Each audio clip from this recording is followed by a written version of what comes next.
Thrilled to be here with you at the California Vision 2020 conference. I'm especially honored to speak to you today as a proud Californian because, as my husband Gavin Newsom says, as California goes, so goes the country. So my goal here today is to inspire you to find and use your voice to fight for the progress that California stands for. I believe that standing up for what you believe in and expressing your values loudly and proudly, no matter your gender, your race, your class, your circumstance, your age, etc., has never been more important.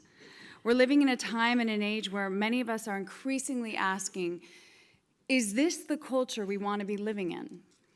And is this the country we want to hand down to our children? These are the questions that guide my work at the Representation Project, the nonprofit I founded in 2011, to inspire people to challenge the gendered values that shape stereotypes and cultural norms. So, to begin, let me share with you my values and what is most important to me with a story that is particularly relevant and prescient today. I remember when my now 8-year-old daughter, Montana, was born. And actually, no, this story was when she was 4.5. And we were lounging around one morning as a family, and Gavin turned to Montana and said, "Montana, do you think you'd ever want to be president?"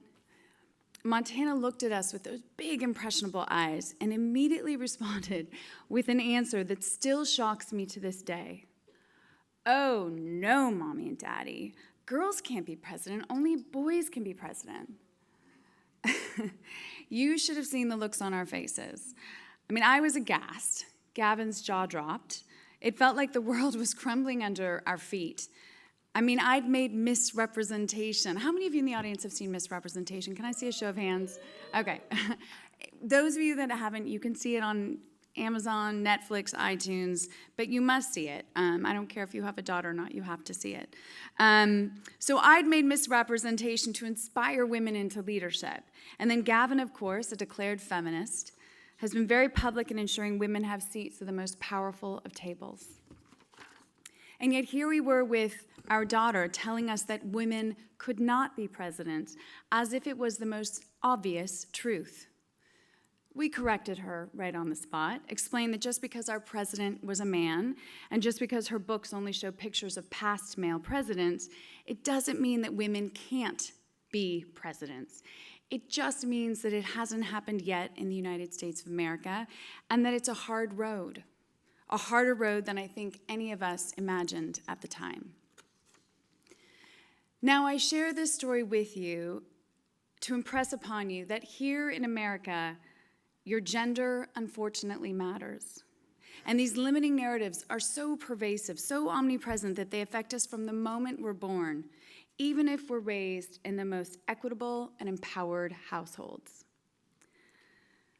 Can I see a show of hands? How many of you were not surprised by this story or have had similar experiences in your own lives with young girls, or boys for that matter? Yeah.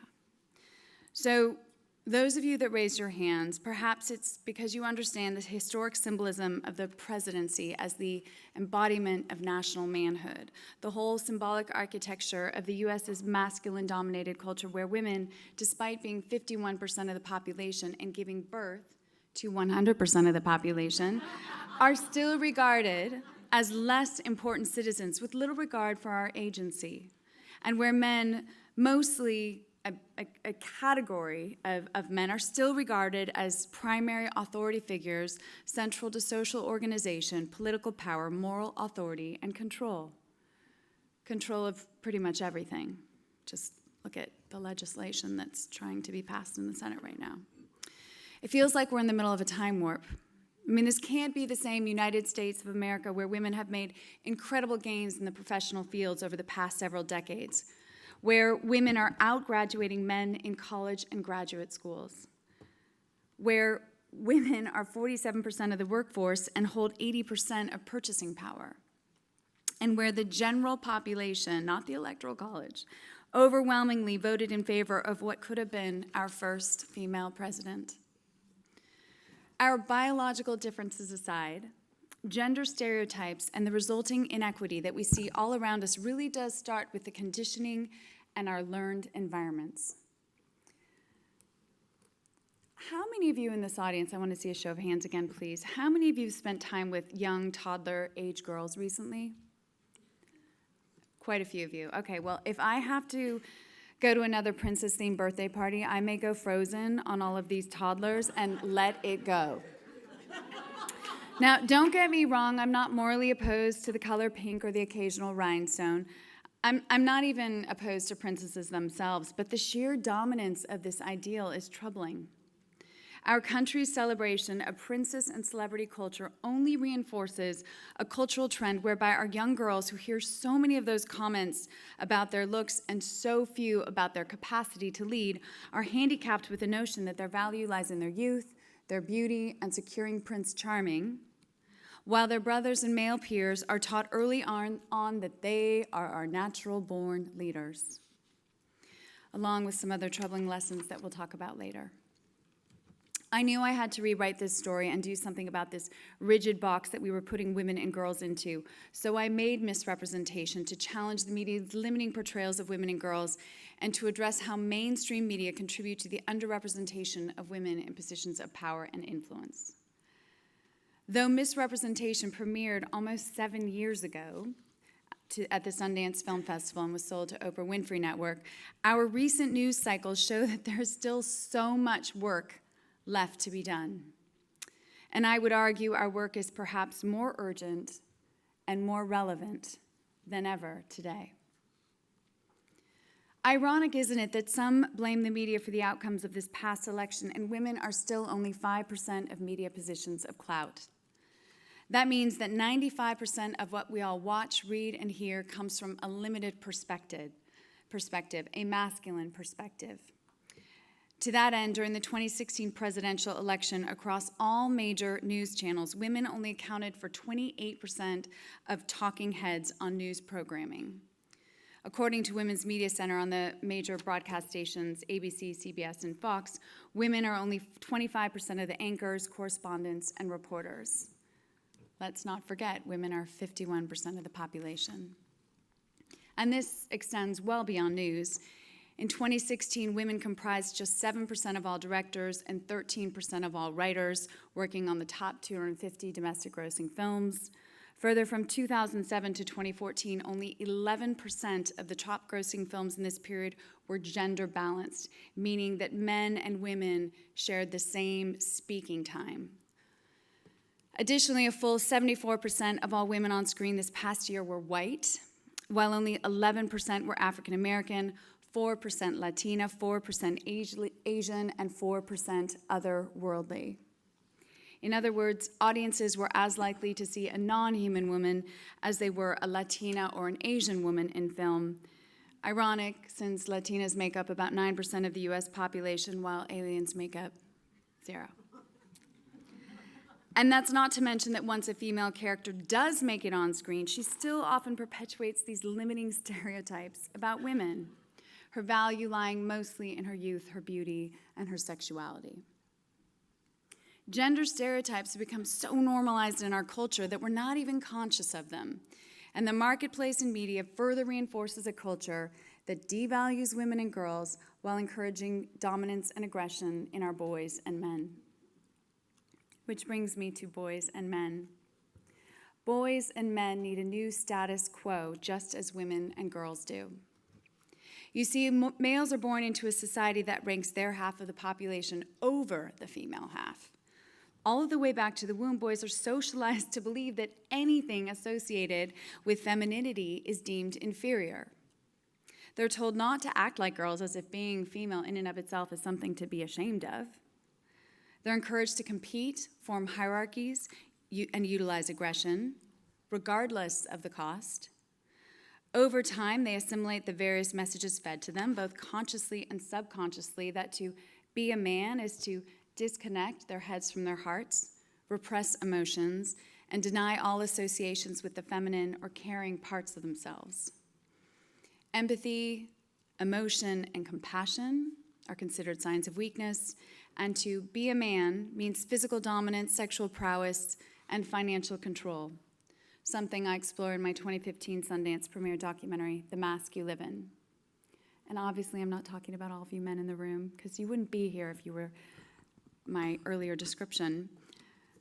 But I'm talking about conditioning and socialization that many of us aren't even conscious of. There are very real consequences of this socialization, the behavior of our current commander-in-chief being Exhibit A. He who shall remain unnamed, notwithstanding, compared to girls in the United States, boys are more likely to be diagnosed with a behavior disorder. They're more likely to be prescribed meds. They're more likely to be expelled from school, binge drink, commit a violent crime, and boys are more likely than girls to take their own lives. In fact, men commit 79% of suicides in America. Mass shootings at the hands of boys and men is still an epidemic, and every 9 seconds in the United States, a woman is beaten or assaulted. The status quo is both tragic and unacceptable. And I want to be clear that men who commit violence against women, men who sexually harass women at work, men who constantly objectify women, men who pay women less than their male peers and promote these women less at work, and men who don't trust women to make their own healthcare decisions are not a random aberration, but born out of a culture that socializes our boys and men to value themselves over women and to see women as less worthy human beings. Overt violence against women may be one of the most extreme and yet not so uncommon results of our patriarchal gender norms, but our unhealthy and unequal gender dynamics are reinforced daily, often through the media, and in much more subtle ways. What's so problematic about this situation is that young people, old people, people of all walks of life, people across the US and the globe buy into these dangerous messages that suggest that certain groups of people are literally of less value. US teens consume, on average, over 10 hours and 45 minutes of media a day.